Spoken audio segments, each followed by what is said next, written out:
ओरियंताणं नमो सिद्धाणं नमो आयर्याणं नमो वज्रायाणं नमो लोये सब्बसावणं येषो पञ्चनमुकारो सर्वपावपणासनो मङ्गलानं च सुभेसिं पडमो हवै मङ्गलम् नमो दुर्वाररागादिवैरिवारनिवारिणे आरते योगिनाथाय महावीराय तायिने जय जगजीवजोनि वियाणो जगगुरु जगानंदो जगनाहो जगबंधु जय जगपिया महोभयवं जय सुवाणं बभवो तित्थराणो अपच्छिमो जय जय गुरुलोगाणं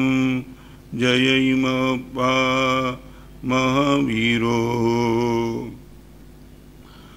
ओंकारं बिंदु संयुक्तं नित्यं ध्यायन्ति योगिनः कामदं मोक्षदं चैव ओंकाराय नमो नमः अज्ञान ओं जय धरणेन्द्र नमो सिंह पौमा वै पमुवनि सेविय पाय ओम क्लीं ब्रीं महासिद्धिं करे श्रीपास जगनाहो अज्ञान तिमिरान्धानां ज्ञानांजन शलाकया नेत्रमुन्मीलितं येन तस्मै श्री गुरवे नमः। सद्भिः आधीयमाना गुणाः संक्रामन्ति तद्द्रव्यम। अनंत उपकारी शास्त्राकार ब्रह्मश्री आचार्य भगवान सोमदेव सुरेश्वर जी महाराज रचित नीति वाक्यामृत ग्रंथ के अगले सूत्र की कड़ी में हम जा रहे हैं। मैं पात्र हूं कि नहीं? पात्र माने योग्य। मेरे में योग्यता है कि नहीं, इनकी कसौटी अलग अलग एंगल से हम सोच रहे हैं, मगर यहाँ आचार्य भगवान ने योग्यता की एक कसौटी का पत्थर रखा है। सद्भी आधीयमाना। मैं संत के पास गया, सज्जन के पास गया, परमात्मा के पास गया। जब मैं उनके पास गया तब इनके जीवन में जो भी गुण था, वो गुण यदि मेरे में संक्रांत होता है तो मैं पात्र हूं। ये आज के सूत्र का अर्थ है। संत के, सज्जन के, परमात्मा के सानिध्य में इनके जीवन में रहे हुए गुण यदि मेरे में ट्रांसफर होते हैं तो मैं पात्र हूं। यदि इनके नजदीक जाने के बाद भी मेरे में कोई बदलाव नहीं आता है, बदलाव लाने का मैं प्रयास भी नहीं करता हूँ, बदलाव नहीं आता है इनके लिए, यदि मैं दुखी भी नहीं हूँ, तो मेरी योग्यता 100% शंका वाली है। आपको पूछना चाहता हूँ, यदि योग्यता की यही डेफिनेशन है तो मैं इस कसौटी में खरा उतरता हूँ कि बेकार जाता हूँ। 1964 की शिविर में गुरुदेव के पास गया और वो गुरुदेव के पास जो था वो लाने का प्रयास किया। 2 बात आपसे, 3 बात आज कहना चाहूंगा। रोग और दोष वो संक्रामक है, ट्रांसफरेबल। आप किसी सर्दी वाले के बाजू में बैठेंगे, आप नहीं भी चाहो आप में सर्दी हो सकती है। किसी बुखार वाले के बाजू में तुम बैठ जाओ, आप न भी चाहो तो ट्रांसफर हो जाएगा। डॉक्टर भी बोलते हैं मरीज के पास बैठना नहीं। आईसीयू की व्यवस्था किस लिए? एक समय था कि आईसीयू की व्यवस्था इसलिए बनाई गई थी कि क्रिटिकल पोजीशन में कोई मरीज हो तो उनका रोग किसी को डिस्टर्ब न करे, इसलिए उनको अकेले को रखा जाता था। और आईसीयू में आज भी किसी को जाने की परमिशन नहीं है। यदि कोई जाता भी है, यहाँ जो कपड़ा लगाना वो सब कुछ व्यवस्था है, मगर ये क्यों करना पड़ा? रोग आप न चाहो तो भी संक्रामक है। संक्रामक समझे प्रकाश जी क्या? फैलना, आ जाना। जैसे रोग संक्रामक है ऐसे दोष भी संक्रामक है। आप कृपण के साथ दोस्ती करेंगे, धीरे धीरे कृपणता आप में भी ट्रांसफर होती चलेगी। किसी वासना लंपट के साथ आप दोस्ती करेंगे, उनकी वासना अंदर में पड़ी हुई हो, धीरे धीरे आप समझ भी नहीं पाएंगे और आप में आ जाएंगी। किसी लोभी के साथ तुम दोस्ती करो, लोभ आ जाएगा। मगर किसी उदार व्यक्ति के साथ तुम दोस्ती करो, उदारता आप में ट्रांसफर होगी, कोई गारंटी नहीं है। समझे मैं क्या कहना चाहता हूं? रोग और दोष संक्रामक है, गुण संक्रामक नहीं है। गुण को मुझे संक्रांत करना पड़ेगा। रिपीट करना चाहता हूं, आपकी भाषा में बताऊं, ढलान के पास पानी उतरता है, पानी को उतरने का प्रयास करना नहीं पड़ता है। ढलान आ गया, पानी सीधा नीचे। मगर पर्वत के पास पानी आता है तो वो अपने आप से चढ़ नहीं पाता है, पंपिंग के माध्यम से पानी को ऊपर ले जा सकते। समझे ना? रोग और दोष वो ढलान है और गुण वो पर्वत है। आप ये मत मानो कि मेरे पास आते आते आपके जीवन में भी गुण आ जाएगा। आपको गुण लाने का पुरुषार्थ करना पड़ेगा। रिपीट करना चाहता हूं, दोष और रोग को लाने का पुरुषार्थ नहीं करना पड़ेगा, अपने आप से ट्रांसफरेबल है। मगर गुण को लाने के लिए आपको बहुत पुरुषार्थ करने के बाद आप में गुण आ जाएगा। अभी मैं आपको पूछना चाहता हूं, यदि यही मेरी पात्रता है, ये पात्रता की यही डेफिनेशन है, यत्र सद्भि आदि माना गुणा संक्रामंती, सज्जनों के पास रहे हुए गुण आप में आ जाए, वही आपकी पात्रता है। तो मैं आपको पूछना चाहता हूं, इतने साल से परमात्मा के मंदिर में गए, इतने साल से गुरु भगवान के नजदीक का परिचय किया, आपको क्या लगता है निश्चित तौर से गुण संक्रांत होते रहते क्या? सब गुण की बात नहीं करना चाहता हूं, मगर ऐसा जीवन परिवर्तन तेरा कब हुआ? जब से प्रवचन सुना और गुरुदेव के नजदीक गया, मैं अपने आप को इस माहौल में, गंदे माहौल में अपने आप को मैं ढाल नहीं सका और अच्छे माहौल। क्या लगता है कमल चंद जी?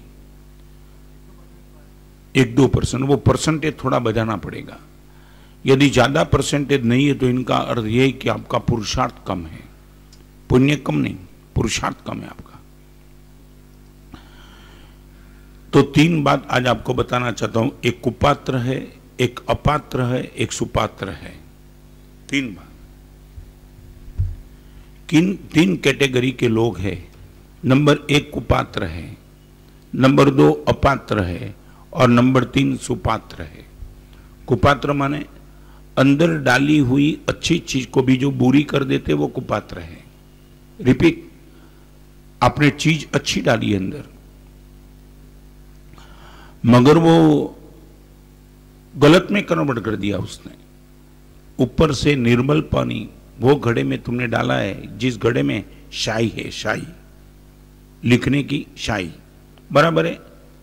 इंक बोलते नहीं जिनको, इंक का पाउडर यदि उसमें पड़ा है, सच बोलो निर्मल पानी को भी घड़े में डालेंगे, निर्मल पानी को इंक के पाउडर से भरे हुए घड़े में डालेंगे, आप क्या मानते हो वो पानी इंक को साफ कर देगा कि इंक पानी को बिगाड़ देगा? ये है कुपात्र। अच्छी चीज डालो मगर गलत में कन्वर्ट करके ही रहेगा। वो मंदिर में भी आएगा, उपास्य में भी आएगा, गुरु भगवान के पास भी आएगा, मगर बाहर जाकर के पूछो कि गुरुदेव के पास जाकर के तू क्या लेके आया, तो गुरुदेव के जीवन में कोई एकाध दोष होगा, वो दोष को फोकस करके बाजार में रखते रहेगा। मैं गया था, महाराज साहब को देख लिया बहुत नजदीक से। अब प्रकाश भाई ये मैं गलत नहीं बोल रहा हूं, गुरु भगवान के नजदीक आने के बाद भी बाजार में वो बात वो करता है कि जो नहीं करनी चाहिए, ये कुपात्रता की निशानी है। परमात्मा के मंदिर में आए, दर्शन करके बाहर निकला, किसी ने पूछा धर्मनाथ भगवान के मंदिर में गया था, परमात्मा के दर्शन करके कैसा रहा? वो बोलेगा परमात्मा की मूर्ति पे मुकुट थोड़ा टेढ़ा था। समझे मैं क्या कहना चाहता हूं? इनपुट इतना अच्छा और आउटपुट बिगाड़ के बैठा। मुझे ये प्रूव करना पड़ेगा गुरुदेव में पात्र हूं कि नहीं मुझे मालूम नहीं, मगर कुपात्र नहीं हूं ये तो पक्का कर सके। मैं आपको एक बात बताना चाहता हूं, आज मुझे वादा दे देंगे आप? गुरुदेव दुर्जन में मैं दोष रिपीट करना चाहूं, दुर्जन में मैं गुण दर्शन नहीं कर सकता हूं। आपको दो बात बताना चाहता हूं, दुर्जन में गुण दर्शन में नहीं कर सकता हूं। समझे मैं क्या कहना, रिपीट करूं, अर्थ समझ में आए सुमित? दुर्जन में गुण दर्शन में नहीं कर सकता हूं, मगर सज्जन में दोष दर्शन नहीं करूंगा, ये गारंटी है। रिपीट करना चाहता हूं, दुर्जन में कोई अच्छी चीज है, वो यदि मैं ढूंढ नहीं भी पाता हूं तो किसी अच्छी व्यक्ति में कोई गंदी चीज है गुरुदेव, वो ढूंढने का प्रयास मैं जिंदगी में कभी नहीं करूंगा, ये बोलने की तैयारी है। दुर्जन में गुण दर्शन नहीं कर सकते माफ, मगर सज्जन में दोष दर्शन।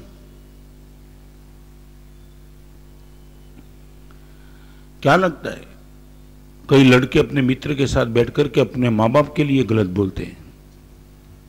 मेरे माँ बाप ऑर्थोडॉक्स हैं, ये क्या लेकर के बैठा है, ये अपात्र है कि कुपात्र है? जिस माँ बाप का इतना उपकार कमजोर अवस्था में 10-15 साल तक लिया, कपड़े चाहिए माँ बाप से मांगे, मोबाइल चाहिए माँ बाप से मांगा, स्कूल की फीस चाहिए माँ बाप से मांगी, और वो थोड़ी बुद्धि आ गई तो अपने बाप को ऑर्थोडॉक्स बोलता है। उनको शर्म नहीं आती कि तू अपात्र भी नहीं है, कुपात्र है। हर अच्छी चीज को गलत करने का काम वो कुपात्र का काम है। मैं आपको पूछना चाहता हूं, मेरे पास इतनी ताकत है कि गुरुदेव मैं सुपात्र जब बनूंगा तब बनेगा, आपकी कृपा होगी तब, मगर यदि कुपात्र में मेरा नंबर होगा तो मैं गारंटी के साथ अंदर से बाहर निकलना चाहता हूं। अच्छा इनपुट और बिगड़ा हुआ आउटपुट, ये कुपात्र की निशानी है। क्या लगता है प्रकाश जी? जीवन में तय कर लो,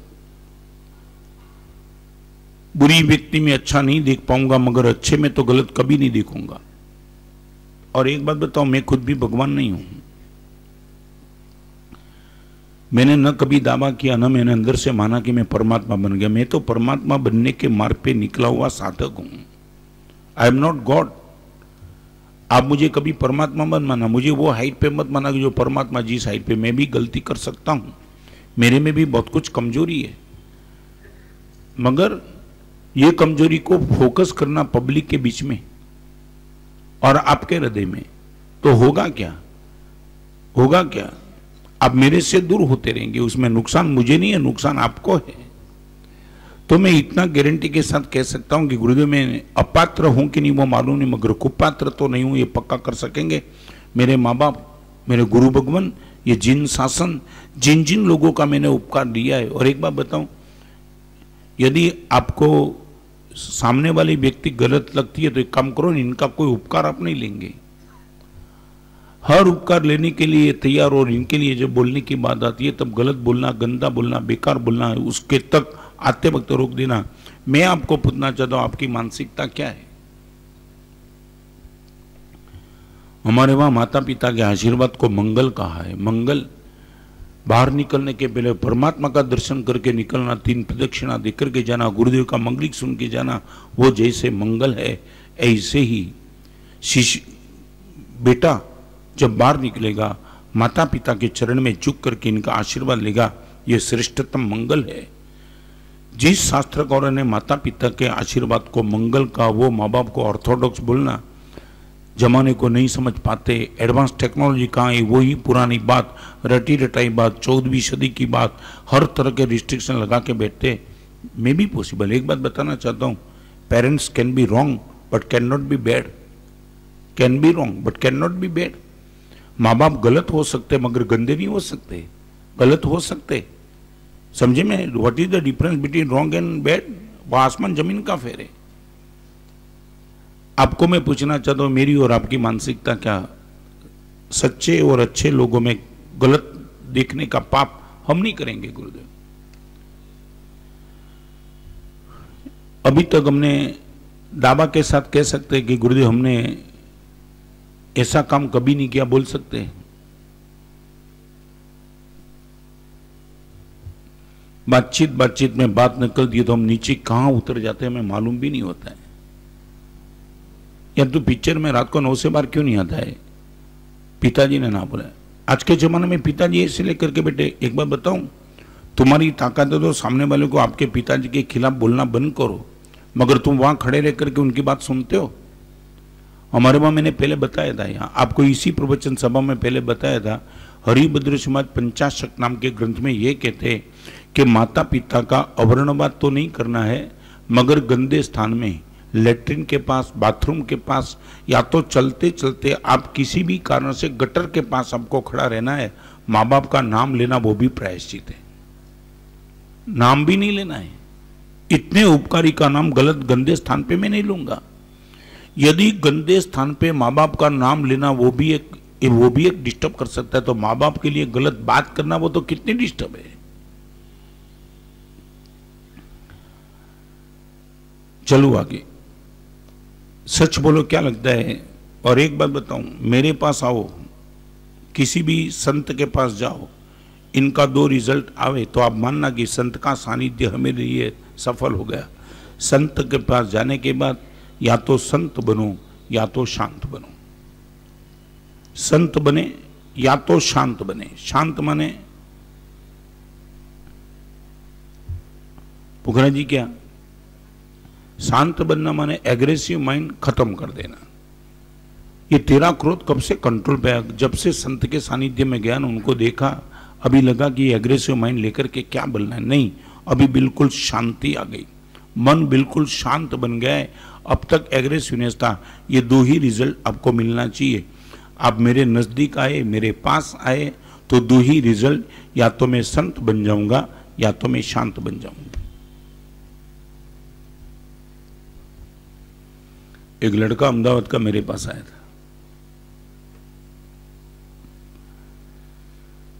उसने बताया, हमारे साहब मैं कुमारपाल भाई के घर पे गया था। जिंदगी में पहली बार मौका मिला कि कुमारपाल भाई के पास बैठ करके भोजन करने का चांस मिला। प्रवास में नहीं थे कुमारपाल भाई, और उसने बोला कि मेरे साथ आज बैठ करके भोजन कर ले। जब वो लड़का यहाँ है ना प्रकाश भाई, इनकी आंख में हर्ष के आंसू थे। हमारे से एक व्यक्ति ये ताकत लेकर के बैठ सकती है क्या? और पहली बार कुमारपाल भाई ने हमारे से मेरी थाली में मिठाई रखी।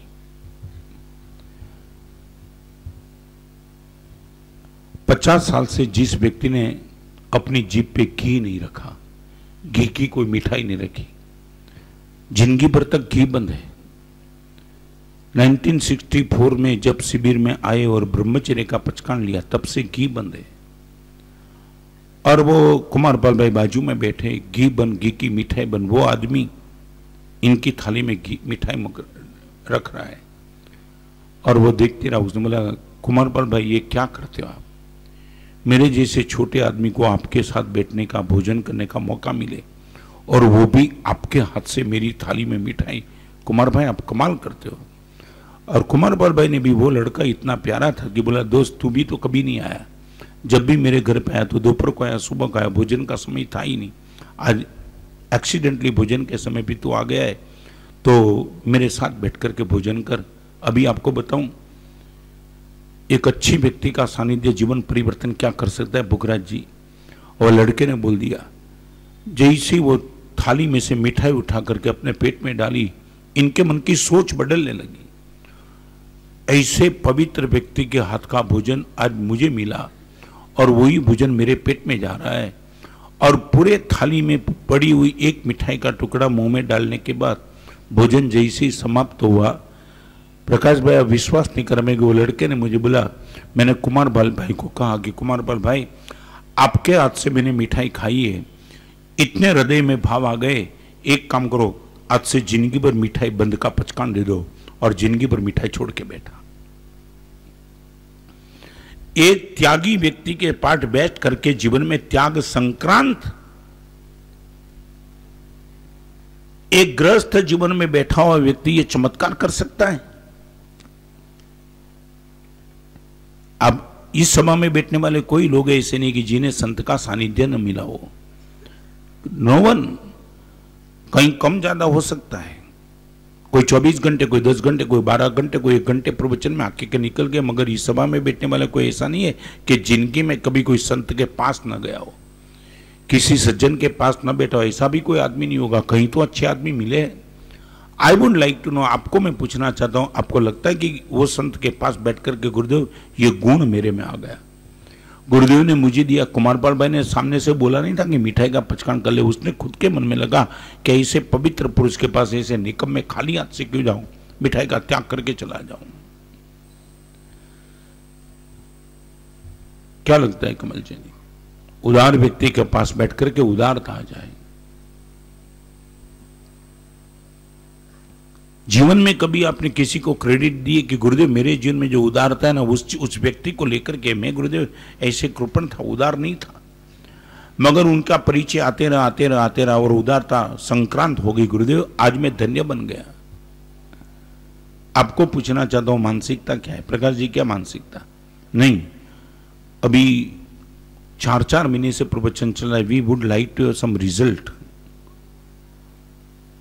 महाराज साहब ये गारंटी के साथ मुझे रिजल्ट चाहिए। क्या लगता है? फिर से रिपीट करना चाहता हूं, दोष संक्रांत हो गए, गुण को संक्रांत करना पड़ेगा। पतन होता है, उत्थान करना पड़ता है। पतन होता है, टेरेस पे से पत्थर को नीचे डालना है तो ऐसा नहीं करना पड़ेगा। क्या करना पड़ेगा कमल जी? सिर्फ छोड़ दो, बाकी सब ग्रेविटेशन संभालेगा उनको। पत्थर को नीचे डालने के लिए you don't have to force, मगर ऊपर चढ़ाने के लिए विदाउट फोर्स तो ये इतना भी ऊपर नहीं उठेगा। जो लोग ये मानते कि गुरुदेव के सानिध्य में जाएंगे सब कुछ अच्छा हो जाएगा, अच्छा होने की संभावना है, अच्छा होगा नहीं, आपको प्रयास करना पड़ेगा। तो मैं आपको पूछना चाहता हूं, मेरे जीवन में जो भी आपको लगता है गुण, वो लाने का आज तक आपने प्रयास कितना किया?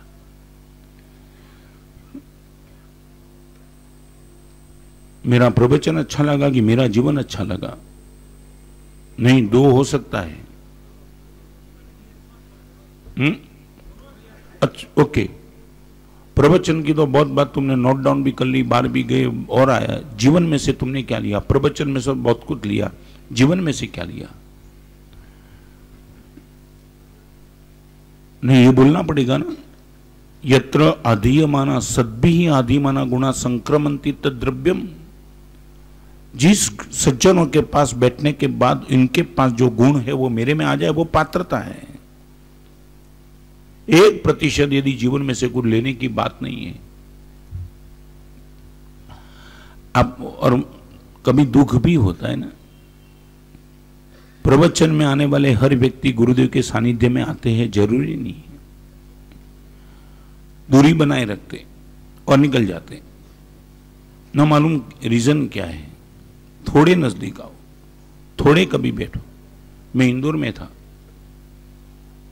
प्रवचन के बाद एक आदमी मेरे सामने बैठा और मैं लिखते जा रहा था और उनको देखा तो प्रकाश भाई, एक मन में भाव होता है कि आदमी सामने बैठा है, कुछ बोलता नहीं है, ऐसे ही हाथ जोड़ के बैठा था। 5 मिनट हो गई, मैंने पूछा कुछ काम है?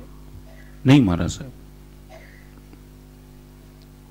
मैंने लिखना चालू किया, मगर वो तो ऐसे ही बैठा रहा। 5 मिनट के बाद फिर मैंने उन्हें पूछा कोई काम है? नहीं महाराज साहब, आप लिखते रहो, मैं आपको डिस्टर्ब नहीं करना चाहता हूं, आप लिखते रहो। मगर पुगरा जी, मन में एक भाव आया कि कुछ काम भी नहीं और बोलता भी नहीं है, बैठा ही है, देखते ही रहता है। और आखिर 20 मिनट के बाद मेरा धैर्य थोड़ा टूटा। मैंने नजदीक बुलाया, कुछ काम है क्या? और आंख में आंसू। मैं बोला रोते क्यों? मेरा सब कुछ नहीं, एक बात देखना चाहता था। सुना था कि आपने कभी रात को नहीं लिखा। मैं बोला नहीं लिखा।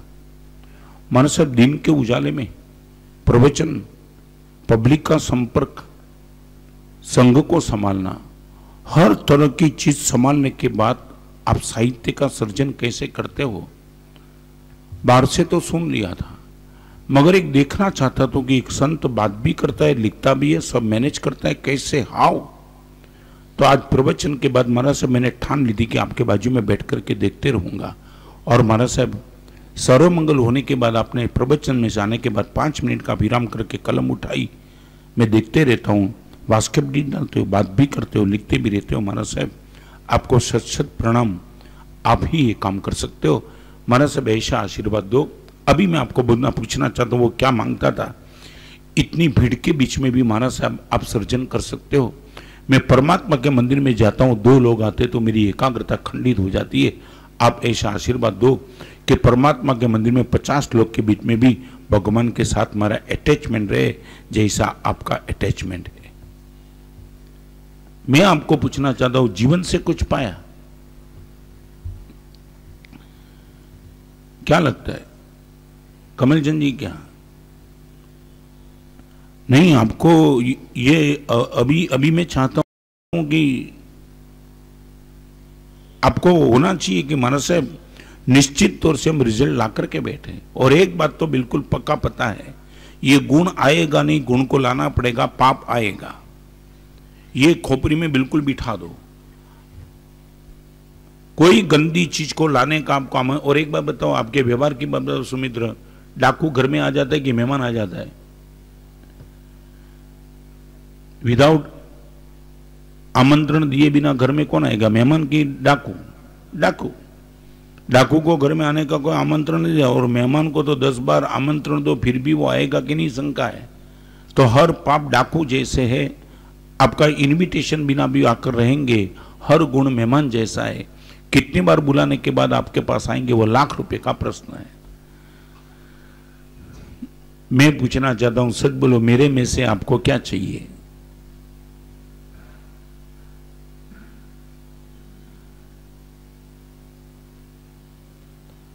यत्र सद्भि आधिमाना गुणा संक्रामंती तद्द्रव्यम, वो पात्र है, वो योग्य है, बाकी कुपात्र है या तो अपात्र है। कमलचंद जी क्या? हाँ?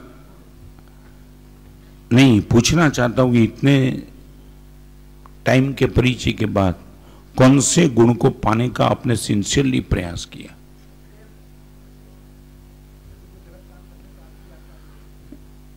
एक बार बताओ, कब तक याद करते रहेंगे?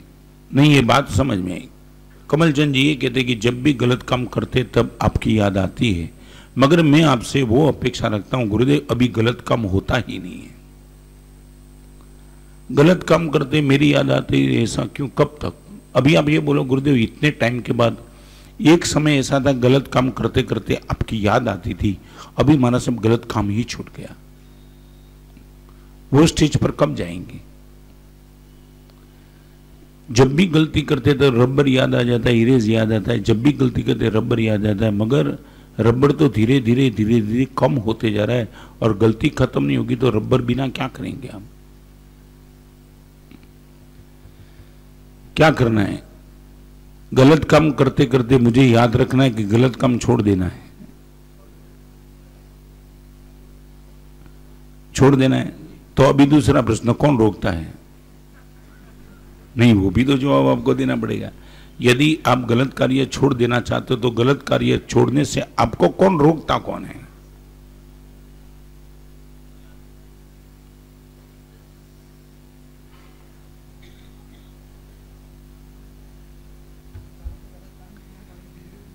क्या है? इतने सालों से गलत काम करते आए, माने क्या? फिर क्या? नहीं बोलो, नहीं समझ में नहीं आया। मैंने यहां भी पहले बोला था ना, रोज तुम सुबह 9 बजे उठने की तुम्हारी आदत है। महाराज साहब, इतने साल से मैं 9 बजे उठा हूं, मगर जिस दिन पता चले कि 6 बजे उठने वाले को 1 करोड़ का इनाम मिल सकता है, फिर बोलेंगे कि 9 बजे उठता हूं। नहीं समझे प्रकाश जी? क्या आप बोलेंगे कि आदत है 9 बजे उठने की? क्या बोलेंगे? 6 बजे क्यों उठा? 6 बजे का इनाम होगा ना, तुम सोएंगे ही नहीं रात को। क्या होगा? सच बोलो, वहां बोलेंगे कि इतने साल की आदत है इसलिए मैं उठा नहीं। Habit is the second nature, not first. Habit is the second nature. Second का अर्थ समझ लेना, नेचर एक अलग चीज है, बट सेकंड का अर्थ है, क्या अर्थ है? सेकंड का अर्थ क्या है? You can remove. नेचर को तुम चेंज नहीं कर सकते, मगर सेकंड शब्द ऐसा है कि यू कैन चेंज। आप नेचर पे नजर मत डालो, सेकंड पे नजर डालो। It is the second nature. गुरुदेव, निश्चित तौर से मैं खत्म कर सकता हूं। और एक बात बताओ, जिसने भी छोड़ा है ना, वो सीधा ही छोड़ा है, सीधा ही। हमने संसार सीधा ही छोड़ा। 18 साल से संसार में रहे थे, हमने कभी नहीं सोचा एक झटके से कैसे छोड़ो तो छोड़ो। क्या सुमित, क्या डिस्चार्ज कभी कभी तो क्या होता है बुगरा जी मालूम है, ये इसी हॉस्पिटल में हम बैठे हैं कि दुनिया की हॉस्पिटल में मरीज डिस्चार्ज लेता है, यहां डॉक्टर डिस्चार्ज लेने वाले हैं।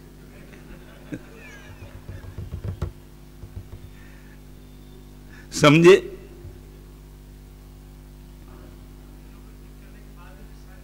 क्या है मरीज को, मैं भी यही चाहता था, मगर मरीज ने ठान लिया कि हम अच्छे होंगे ही नहीं, फिर क्या करूं? क्या है, डॉक्टर कहां बैठ जाए? ओके, हृदय में बैठ जाए, मगर हृदय भी तो होना चाहिए, बैठू कहां?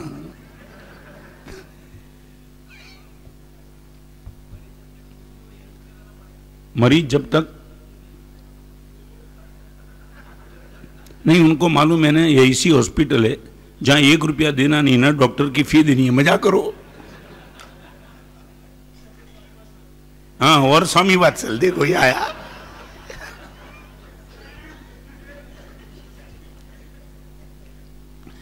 यहां तो गुरुदेव आप आए तब से जलसा ही जलसा है, हर रविवार को मिठान, कभी प्रभावना, कभी मजा आ गया, बस जलसा, बस आप जिंदगी भर रहो, बस स्वामी बात चल होता रहे।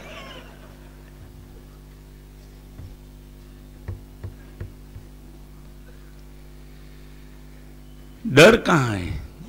ये डर, मैं हॉस्पिटल में रहूंगा, डॉक्टर जो जा रहे हैं,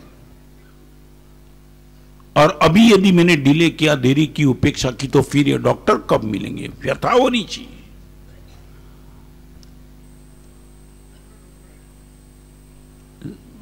संभावित कम है।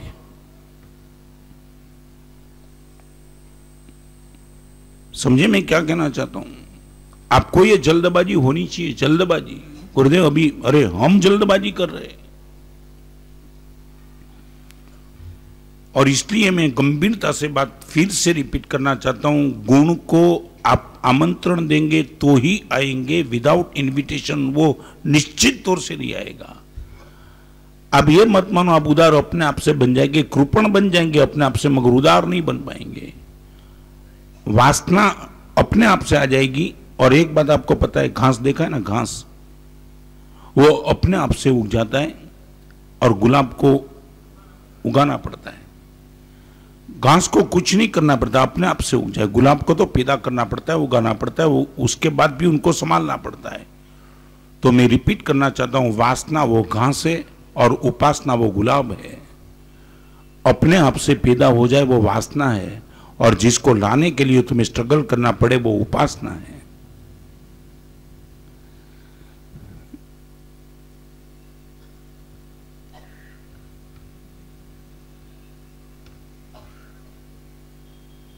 तो 2 बात आज आपसे करूंगा। आपके जीवन में भी 2 प्रकार का जीवन परिवर्तन है, एक सहज साध्य और एक प्रयत्न साध्य। इस सभा में बैठने वाले बहुत अच्छे ढंग से सुन लेना। मेरे जीवन में अच्छी चीज 2 तरह की, एक सहज साध्य और एक प्रयत्न साध्य।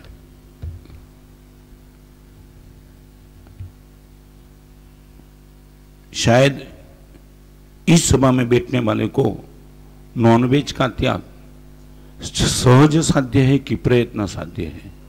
सहज साध्य। यदि मैं इस सभा में प्रवचन में ये सब्जेक्ट लाऊंगा तो शायद आप खड़े होकर बोल सकते, गुरुदेव ये सब्जेक्ट आप छोड़ दो, इसमें क्या हम, गुरुदेव ये तो जन्म से लेकर के हमने डाला भी नहीं, और मौत आएगी तब तक मेरे मुंह में ये जाने वाली चीज ही नहीं है। ये सहज साध्य। मगर रात्रि भोजन का त्याग सहज साध्य नहीं है, प्रयत्न से। You shall have to try. तो मुझे और आपको जिस कुल में जन्म मिला है, वो कुल की बहुत बड़ी ताकत है कि लाखों पापों का त्याग सहज साध्य बन चुका है। सहज साध्य बहुत बहुत उपकार है। मैं आपको बताना चाहता हूं, मैं मालेगांव में चातुर्मास था, डिस्ट्रिक्ट जलगांव, और दोपहर को गोचरी करके लेटरिन जा रहा था बाहर, और लेटरिन जाते वक्त एक छोटा सा लड़का वापिस आ रहा था, मैं लेटरिन से, छोटे से लड़के ने चूहे की पूंछ पर एक डोरी बांधी थी और वो चूहे को, जिंदे चूहे को ऊपर नीचे कर रहा था, पटक रहा था, चूहा इंजर्ड हो रहा था और फिर वो ऊपर घुमाता था, और मैं दूर से देख के बैठा। मुझे लगा इस बच्चे की नादानियत है और चूहे का जान खतरे में। मुझे लगा मैं क्यों ना उनको समझाऊं कि दोस्त ये तेरे गेम में ये छोड़ दे, और बच्चा भी नॉट मैच्योर, नॉट एडल्ट्स, मगर जिस कुल में उनका जन्म हुआ होगा वो कुल में ये सहज साध्य था। और मालूम है क्या हुआ, मैं 10 ही कदम प्रकाश भाई दूर था और मुझे लगा कि इस बच्चे को समझाऊं कि बेटा इस चूहे के पूंछ पे जो डोरी लगाई ना वो डोरी छोड़ दे, अभी इंजर्ड हुआ है, मरा नहीं है, मगर वो बच जाएगा।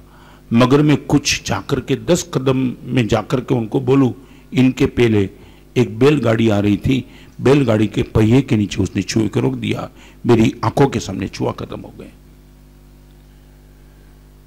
ऐसा हमने तो कभी सपना में भी नहीं देखा।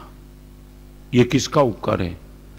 जिस कुल में मेरा और आपका जन्म हुआ वो कुल का उपकार है कि लाखों पापों से अपने आप को मुझे मुक्त कर दिया है।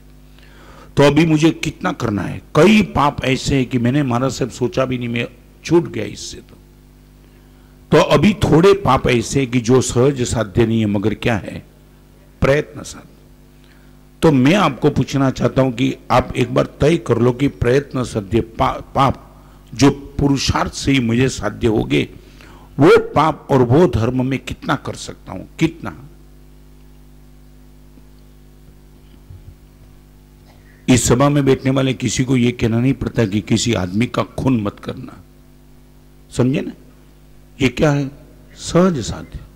महाराज साहब किसी का खून नहीं करना क्या मामूली ऐसी सभा थोड़ी है महाराज साहब, हम सोचा भी नहीं। तो सहज साध्य पाप से तो आप बच गए हो, मगर प्रयत्न साध्य पाप से बचने का आपका पुरुषार्थ यदि होगा तो ही ये प्रवचन आपके लिए सफल, और तो ही मेरा सानिध्य आपके लिए सफल। आपको मैं पूछना चाहता हूं, ये प्रयत्न साध्य जो है उस दिशा में आपके कदम की गति कितनी?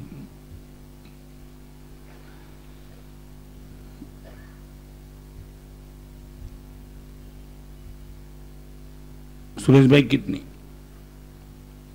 नहीं, एक बात, आपके कदम चलते इनका कोई विरोध नहीं, मगर मैं चाहता हूं कि गति कितनी? Slow, fast?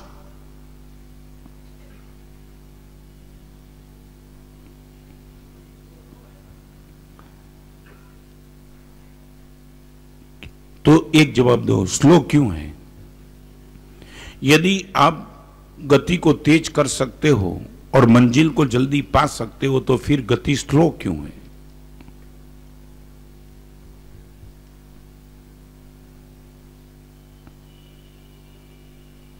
क्या जवाब है आपके पास? यदि आप मंजिल को पाना चाहते हो, दिशा आपको सही लगती है और गति बढ़ाने की आपके पास क्षमता है, फिर भी स्लो क्यों? आपके पैर की ताकत न हो, स्लो माफ। आपको मंजिल गलत लग रही हो, निकल स्लो है तो भी माफ। सही मंजिल है, पैर में ताकत है, और जितनी गति मेरी बढ़ेगी मंजिल नजदीक आएगी, आपको पता है, फिर स्लो क्यों? प्लस माइनस का ये चातुर्मास के शुरुआत के दिनों में कमल चंद जी आपने ये बोला होता तो मैं मान लेता कि सही गलत का उचित ज्ञान नहीं है, मगर 4-4 महीने के प्रवचन में अलग अलग एंगल से आपके साथ बात करके अभी तो आपको बिल्कुल पक्का पता चल गया this is right and this is wrong, और इसलिए तो आप चल रहे हो, वही मार्ग पे चल रहे हो, गति स्लो है। तो अभी मैं पूछना चाहता हूं, गति को तेज करने में आपको रोकने वाला कौन है? वाई? रीजन चाहता हूं कि क्यों ये अभी गति स्लो क्यों है?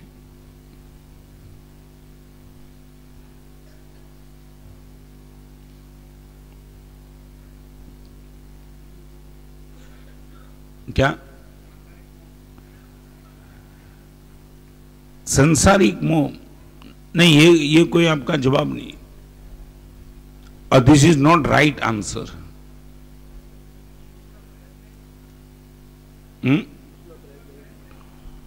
वही मैं बोलता हूं, उतना प्रयत्न नहीं है। वही मैं रीजन आपसे पूछना चाहता हूं, व्हाई नॉट। एक बात मुझे बताओ, आपको लगता है मंजिल सही है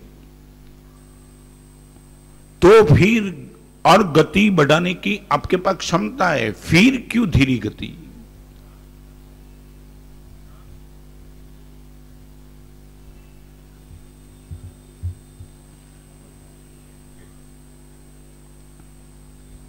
एक बात बताऊं मैं आपको, हिंदुस्तान का पैसा अमेरिका में काम नहीं लगता, अगले जन्म में काम लगेगा। नहीं समझे तुम? हिंदुस्तान की करेंसी अमेरिका में तुम्हें काम नहीं लगती, वो अगले जन्म में काम लगेगी क्या? तुम मुझे लॉजिक बताओ ना। यदि ये आपको पता है कि गुरुदेव हिंदुस्तान की करेंसी अमेरिका में काम नहीं लगने वाली, अगले जन्म में कहां काम लगेगी, यदि आपकी खोपड़ी में बैठता है, तो फिर दान करने में रोकने वाला आपको कौन है? पैसा आपका है, आप जो चाहो उतना दान कर सकते हो। और आपको दान की ताकत का पता है कि निश्चित तौर से अच्छे मार्ग पे दिया हुआ दान अगले जन्म में यही तो जवाब देने वाला है। संग्रह जवाब देने वाला नहीं है, सदुपयोग जवाब देने वाला है। चाहे तुम कितना भी संग्रह करो, कोई जवाब देने की ताकत नहीं है। सदुपयोग किया 100% जवाब मिलने वाला है, फिर सदुपयोग करने में रोकने वाला कौन है? आपका पैसा है। बेटे ने बोल दिया कि पापा आपको चाहे इतना। मैं आपको बताऊं, मुलुंड में मैं चातुर्मास था, एक बाप मेरे पास आए। क्या लड़के होते तुम्हें मालूम नहीं। और बाप ने मुझे बता दिया कि महाराज साहब मेरे उम्र हो चुकी है 80 साल की, और महाराज साहब मैंने विल बनाया है। विल माने वसीयत, वसीयतनामा। और महाराज साहब मैंने मेरे बेटे के नाम से 10 लाख रुपया लिखा है। बेटा भी मेरा भक्त था। आप देखो क्या सोच लेकर के बैठा था। मैंने बोला बेटा भी तो बिजनेस इनका अच्छा है, यदि उनके लिए तुम 10 लाख ना रखो और अच्छे मार्ग में उनका उपयोग करो तो दिक्कत क्या है? महाराज साहब वो बात बराबर है, मगर ये समाज है ना, मेरे मरने के बाद वसीयत सब पढ़ेंगे तो लोग बोलेंगे कि बेटे को कुछ दिया नहीं। मैं बोला मरने के बाद लोगों को पढ़ने देने, तुझे क्या दिक्कत है? मरने के बाद पढ़ेंगे, अभी तू जिंदा है वो तेरी सोच। मगर महाराज साहब आपकी बात कितनी भी बराबर है, मगर बेटे के लिए लिखना पड़ता है। मैं बोला ठीक है, और बेटे के लिए 10 लाख लिखा। पुखरा जी 3 दिन के बाद इनका बेटा मुझे मिलने के लिए आया। मैंने बोला तेरे पिताजी को तूने बताया नहीं बताया, मगर मैं बताना चाहता हूं तेरे पिताजी ने वसीयतनामा में तेरे लिए 10 लाख लिखा है। माना सब जरूर नहीं है। मैं बोला तेरी ओर से मैंने भी तेरे पिताजी को बोल दिया था, मगर पिताजी डट के रहे। माना सब एक काम करो, कल मैं आ जाता हूं, पिताजी जब आवे तो। क्या तुम ये लड़के को तुम ये मानते हो क्या हाइट लेकर के लड़का बैठा होगा? ये परिचय में था। मैं बोला तू हृदय से चाहता कि 10 लाख नहीं चाहिए? हमारा सब कल बस अब एक दिन की राह देखो, आपके ही सामने पिताजी के सामने क्लैरिफिकेशन कर देता हूं। और दूसरे दिन पिताजी प्रवचन के बाद आए, सब गए। पिताजी जाने के लिए तैयार थे। बेटे ने बोला पप्पा 5 मिनट के लिए बैठो, आपका काम है मुझे। और बैठा, और मेरे सामने ही बेटे ने पूछ लिया पिताजी महाराज साहब कहते थे कि मेरे लिए आपने वसीयतनामा में 10 लाख लिखा है, बात बराबर है? बराबर है। पिताजी क्यों? मेरा पुण्य मेरे साथ है, आज मेरा बिजनेस भी चल रहा है। आप दे भी जाएंगे, मेरा पुण्य नहीं होगा तो मेरे पास बचने वाला नहीं हो, और आपके पास भी आए तो पुण्य से आए। ये लड़का बोल रहा है पिताजी को। और पिताजी ने बोला बेटा तेरी सब बात बराबर है, मगर मैंने ये तय कर लिया है कि 10 लाख मुझे देना है। अभी मालूम है प्रकाश भाई बेटे ने क्या कहा? पिताजी एक बात बताऊं, ये पैसा कमाने के लिए आपने पाप किए हैं, तो जीवन की समाप्ति के बेले वही पैसे से पुण्य करते जाओ, पाप से आया है। एक बेटा अपने बाप को ये राय देता है। ये पैसा कमाने के लिए पिताजी आपने सीधे रास्ते से पैसा नहीं कमाया, आपका बिजनेस का मुझे भी पता है, तो आप क्यों बोलते हो ना? और बाप की आंख में आंसू थे, बेटा तेरी बात सही है। कोई सीधे रास्ते से पैसा नहीं आया है, बहुत कुछ गलत काम करके करके पैसा आया है। तो पिताजी एक काम करो ना, जिस पैसे को पाने के लिए तुमने इतने पाप किए वो पैसा मरने के पहले धर्म के मार्ग में जाओ, कम से कम थोड़ा तो पुण्य आपका बढ़ जाए। और बाप का ये कहना था कि बेटा तेरी बात दिमाग में बैठती है, मगर मुझे लगता है कि तुझे 10 लाख तो देना ही चाहिए। और अभी देखो प्रकाश जी आगे बेटे ने एक बात कर दी, जैसे ही बाप ने बोल दिया पिताजी आप यदि मुझे वसीयतनामा में 10 लाख लिख के ही जा रहे हैं, मेरे सामने वो लड़के ने बोल दिया पिताजी आप भी गुरुदेव को मानते हो, मैं भी गुरुदेव को मानता हूं, तो महाराज साहब एक काम करो, मुझे एक नियम दे दो कि जिस दिन पिताजी शांत हो जाए वसीयतनामा का 10 लाख मेरे पास आ जाए, उसी दिन मैं चैरिटी कर दूं, बस ऐसा पचकान दे दो, दूसरा दिन नहीं करूंगा। बाप ने बोला मेरे पैसे से तू ही पुण्य करने वाला, तो मैं ही करके जाऊंगा, तुझे क्यों देगा। और आप सोचते हैं बेटे ने वसीयत में से 10 लाख निकाल के बाप ने 10 लाख का डोनेशन देने के लिए मजबूर कर दिया। कौन रोकता है आपको? एक बेटा खुद बोलता है बाप को कि पिताजी आप डोनेशन देके जाओ। ये आज की जनरेशन जबरदस्त है। और ये तो मैं डोनेशन की बात करता हूं, मगर मैंने बहुत जो धर्म के क्षेत्र में नई जनरेशन नहीं है उनको भी मैं आपको बताऊं, कई जनरेशन ऐसी है कि जो अपने बाप को बोल के बैठी कि पिताजी तुम मेरे पैसे से मैं अबजपति नहीं बनूंगा, मेरी भी ताकत है। समझे मैं क्या कहना चाहता हूं? इस सभा में बैठने वालों को पूछना चाहता हूं, सच बोलो आपके बेटे को मैं कन्विंस कर दूं तो दान कर देंगे? क्योंकि आप तो कन्विंस नहीं हुए 4 महीना में, नहीं समझे? आपके परिवार के किसी सदस्य को मैं कन्विंस कर दूं तो आपके पैसे की चैरिटी कर देंगे? सूरज जी क्या देखो अभी सर सबका सर नीचे, ये महाराज साहब का जोखम है। हाँ तो क्या है, वहां बोलो ना, तो आपको छोड़ू अभी, रोज आपके परिवार की इंडिविजुअल मीटिंग करके बस सब पक्का कर दूं।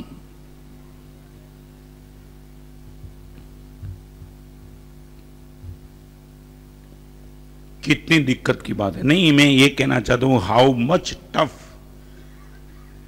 जिन वचन श्रवण करते हो लॉजिकली तुम्हें बैठते हैं, कॉन्शियस तक ये बात सही लगती है कि गुरुदेव इज द टोटली राइट। 1 रुपया आंख बंद करके मेरे साथ आने वाला नहीं है, और ये डोनेशन दिया अच्छे कार्य में लगाया तो वही तो जवाब देने वाला है। फिर भी जिस जंप लगाना चाहिए वो जंप नहीं लगता है। और एक महत्वपूर्ण बात आपको बताओ, ओलंपिक का ग्राउंड आपने देखा हो, हर ग्राउंड में 3 बोर्ड पे 3 साइन बोर्ड आता है। 3 तरह का सुझाव है, still higher, still higher, still faster, still longer. Still का अर्थ क्या है? STILL, steel higher. स्टील का अर्थ अभी तक नहीं, और भी तूने कितना भी जंप जोर से लगाया, और भी ये ओलंपिक है ना, रिकॉर्ड तोड़ना है। ये मत मानना कि 100 कदम मैंने जंप लगाया। स्टील फायर, स्टील हायर, और भी और भी और भी। ओलंपिक में अवार्ड लेने के लिए उन लोगों ने ये सूत्र लगाए, still higher, still faster, still longer. तो मैं भी तो आपको यही कहता हूं, आपकी गति अच्छे मार्ग पर शुरू हो चुकी है। Steel fast, steel fast. मैं ये नहीं कहता हूं कि आप वहां ही रुके थे जो चातुर्मास के पहले रुके थे, मैं भी पॉसिबल आपका चलना शुरू हो चुका है, मगर मैं चाहता हूं संतुष्टि मतलब स्टील फास्टर, स्टील फास्ट। ये तैयारी जब आपकी होगी तो गुरुदेव के सानिध्य से या तो संत बनो या तो शांत बन जाओ। एग्रेसिव माइंड, जो हर छोटी चीज में गुरुदेव उलझ जाते थे, बहुत कुछ कंट्रोल हो चुका। 12.5 करोड़ सोनामोर छेद था, पानी निकल गया, वो अपात्र, और घड़े में पानी आया टिक गया, वो सुपात्र। 3 कैटेगरी समझ गए? घड़े में इंक वो कुपात्र था, घड़े में छेद अपात्र था, और अखंड घड़ा वो है पात्र था। हमें छेद वाला घड़ा भी नहीं बनना है। यहां प्रवचन सुना, बाहर निकलते निकलते सब असर निकल गई, वो छेद वाला घड़ा। हमें ऐसा भी तो नहीं बनना है। हम बनेंगे तो कुपात्र में से अपात्र में और अपात्र में से पात्र में निश्चित तौर से आकर ही रहेंगे। मैंने सब देख लिया। गौतम स्वामी की आराधना में 3 तारीख से जाऊं, इनके पहले करीबन